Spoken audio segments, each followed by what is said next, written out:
March 21st, Thomas Spurgeon. God's work in us is meant to build unshakable confidence. The bleating of thousands of sheep filled the air. Shearers were paid according to the number of sheep sheared. But when Thomas Spurgeon, son of Charles Spurgeon, England's prince of preachers, stepped into the wool shed, the shearers left their work to hear Thomas preach. Raised in the shadow of his father, the man whose London church was the largest in the world, Thomas wanted to follow in his father's footsteps. When he was only 8 years old, he had said he hoped to grow up and be a good man and preacher like his papa. Although it was still a dream at the age of 20, his dream was interrupted by his poor health.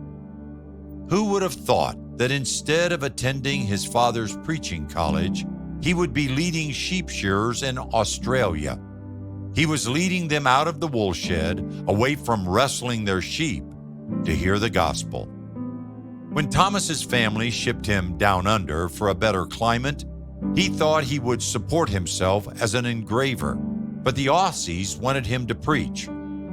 Newspapers both lauded and criticized his speaking ability, comparing him to his famous father.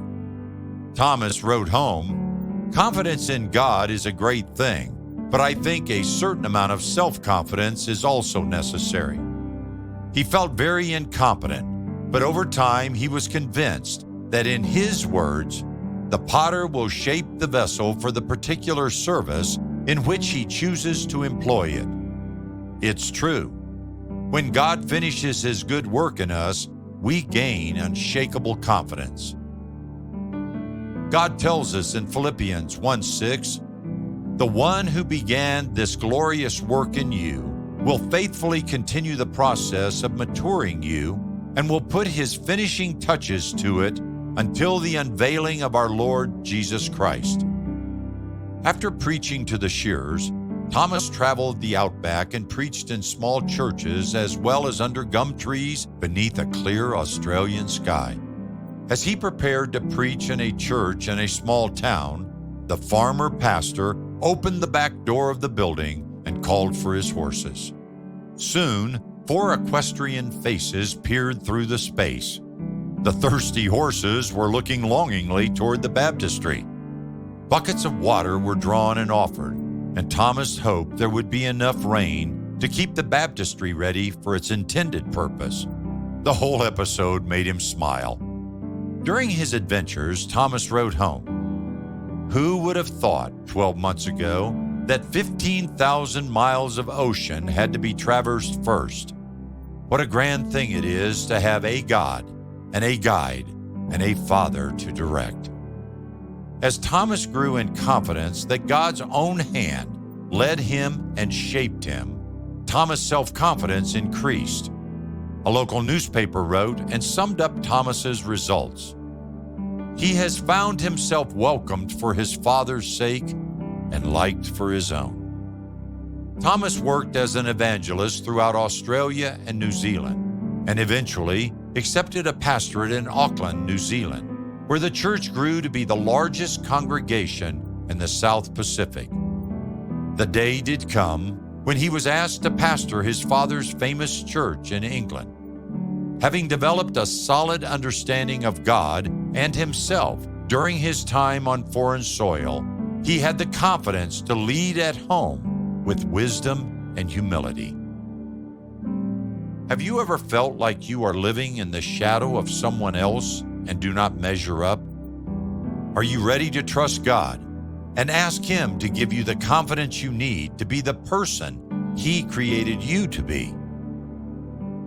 Is today the day you pray and ask God to build in you an unshakable confidence? God's work in us is meant to build unshakable confidence.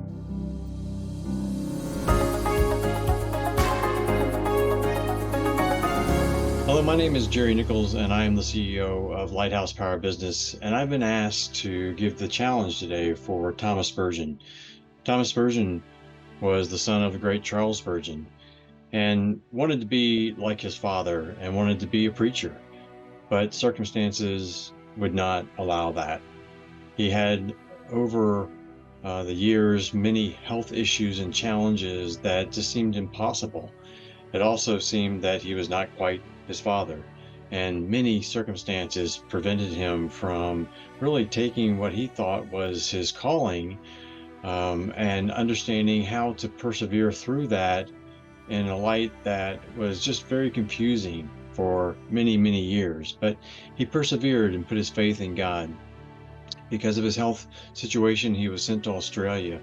And through those long years and very distant um, situation with his family of being on his own, he was able to walk out the process of God equipping him and making him into the man that he wanted him to be in the calling that he had given on his life. And he was able to return to England and actually was voted to take over his father's church because of what he had persevered through and what he had accomplished. Is there something in your life that is challenging you, that you feel inadequate, that you don't have the competencies for, or circumstances is preventing you?